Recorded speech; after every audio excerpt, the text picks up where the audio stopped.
नमस्कार। विशेषच्या या भागामध्ये आपल्या सगळ्यांचं स्वागत। मी प्रसाद काथे। संतोष देशमुख हत्या प्रकरणामध्ये एक नवी घडामोड समोर आली। ज्या पद्धतीने या प्रकरणाशी आपला काहीही संबंध नाही असं घटनाक्रमातले आरोपी सांगतायत आणि त्यांचा वाल्मिक कराड बरोबर असलेला संबंध ते सातत्याने नाकारतायत, हे सगळं खोटं ठरेल असे काही पुरावे समोर आले।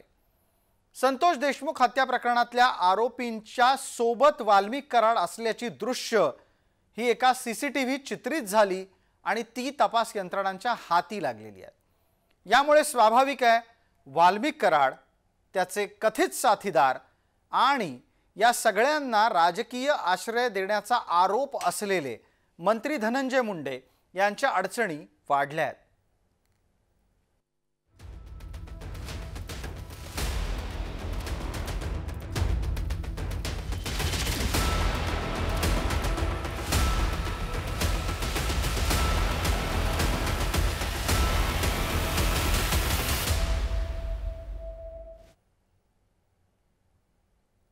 मसाजोगचे सरपंच संतोष देशमुख हत्या प्रकरणातल्या आरोपींनी वाल्मिक कराडचा सत्कार केल्याचा एक फोटो समोर आला आहे। या सत्कार समारंभानंतरचं सीसीटीव्ही फुटेजही पाहायला मिळतंय। आपण ही दृश्य पाहतो आहोत आणि या दृश्यांमध्ये वाल्मिकचा सत्कार होताना दिसतोय। वाल्मिक कराडनं 29 नोव्हेंबरला आरोपींची भेट घेतली होती आणि या भेटीनंतरच सुदर्शन घुलेनं एक रील तयार केलं, ते सुद्धा आपण आता टीव्ही स्क्रीनवर पाहू शकतो। वाल्मिक कराडचा सत्कार सुदर्शन घुले, सुधीर सांगळे यांनी केला आणि त्यावेळेला प्रतीक घुले, कृष्णा आंधळे तिथे उपस्थित होते। विशेष म्हणजे ही सगळी मंडळी तीच आहेत जी संतोष देशमुख हत्या प्रकरणात सध्या आरोपी आहेत।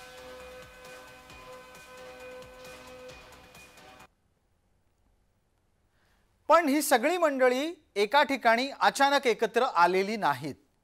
संतोष देशमुख हत्या प्रकरणातले सगळे आरोपी एकाच ठिकाणी आल्याचं सीसीटीव्ही चित्रीकरण हे सत्काराच्या आधीच आहे आणि हे चित्रीकरण आता तपास यंत्रणांच्या हाती लागले। विशेष म्हणजे ज्या दिवशी खंडणी मागितली गेली, त्या खंडणीच्यासाठी धमकी दिली गेली, त्या धमकीच्या आधी ही सगळी मंडळी सोबत होती। ही मंडळी सोबत असण्याच्या बरोबरच अत्यंत आक्षेपार्ह बाब यात अशीही दिसतीये की एक पोलीस अधिकारी सुद्धा चक्क या आरोपी मंडळींच्या सोबत वावरत होता। आरोपींमध्ये वाल्मिक कराड, सुदर्शन घुले, विष्णू चाटे, बालाजी तांदळे, कृष्णा आंधळे ही मंडळी आहेत आणि हीच मंडळी या सीसीटीव्हीत सुद्धा परस्परांच्या सोबत असल्याचं दिसतंय। एकमेकांच्या सोबत काही काळ घातल्यानंतर विष्णू चाटेनं आवादा कंपनीकडे खंडणी मागितली आणि तसे पुरावे आता तपास यंत्रणांपर्यंत पोहोचले।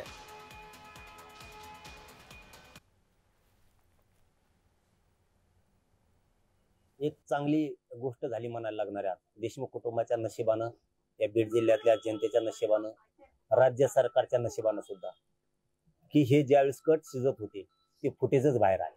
ही खूप चांगली गोष्ट झाली। आता मात्र कोणाला सोडता येणार नाही। नसते अर्ज करत होते, एवढा खून पाचवायसाठी अर्ज करत होते।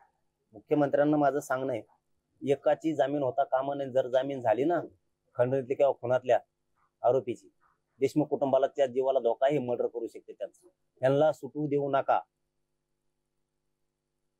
दुर्दैवी दुःखदायी घटना होती जरूर आहे, त्या विषयाबद्दल काही आम्हाला बोलायचं नाही। अधिक काही जे काही आहे ते खरं आहे, पण कोण त्याच्या मागे आहे त्याची तपशील झाल्याशिवाय फक्त एक दोन लोकांनी आरोप करणं आणि सगळ्यांनी म्हणजे त्याच्यावर असा म्हणजे उद्या चला कोणी कोणावरही आरोप करून राजीनामा मागतील आणि त्याच्या म्हणजे सगळ्यांनी होकार द्यायचा असं अजिबात नसते।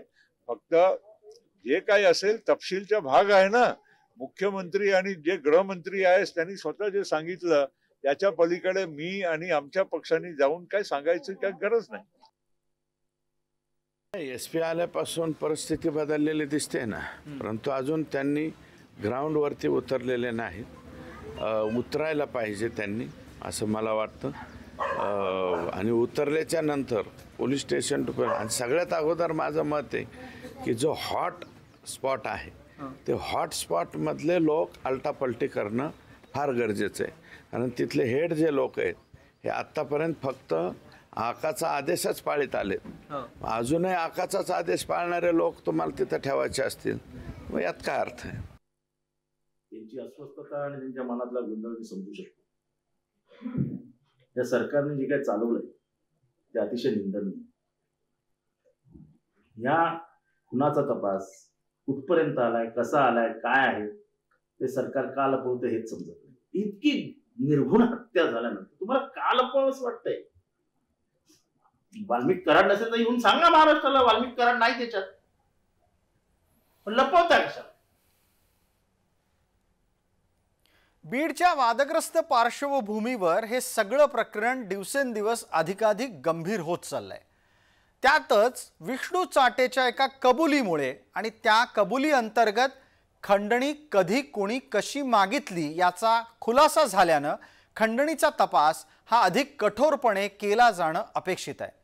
चाटेच्या कबुलीचा माग काढायचं ठरवलं तर जे होईल ते बीडचं राजकारण ढवळून निघणारं असेल. तपास यंत्रणेत चाटेच्या कबुलीचा माग काढला जाईल आणि त्या आधारे खंडणी कुणी मागायला सांगितली हे शोधलं जाईल. वाल्मिक खंडणी कुणासाठी मागत होता हा तपासाचा पुढचा भाग असेल. खंडणीचा पैसा कुठे आणि कुणासाठी वापरला जायचा हे सुद्धा तपासलं जाईलच.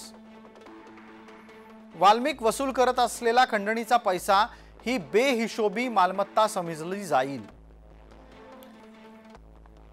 वाल्मिकच्या खंडणीच्या पैशातून खरेदी झालेली संपत्ती ही कालांतरानं जप्त होईल. पैशाची अफरातफर करणे, बेहिशोबी मालमत्ता जमवणे असे गुन्हे दाखल होतील.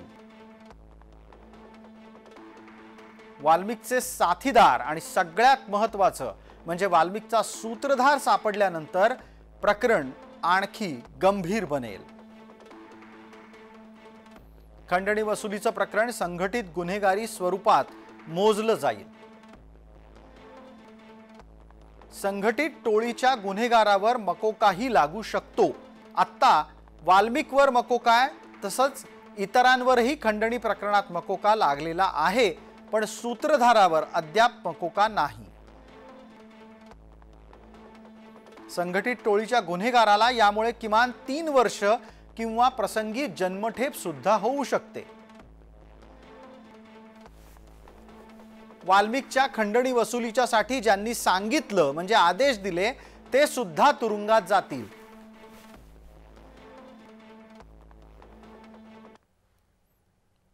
विशेषतः या भागामध्ये तुर्तास इतकंच. आपण पाहत रहा फक्त जय महाराष्ट्र.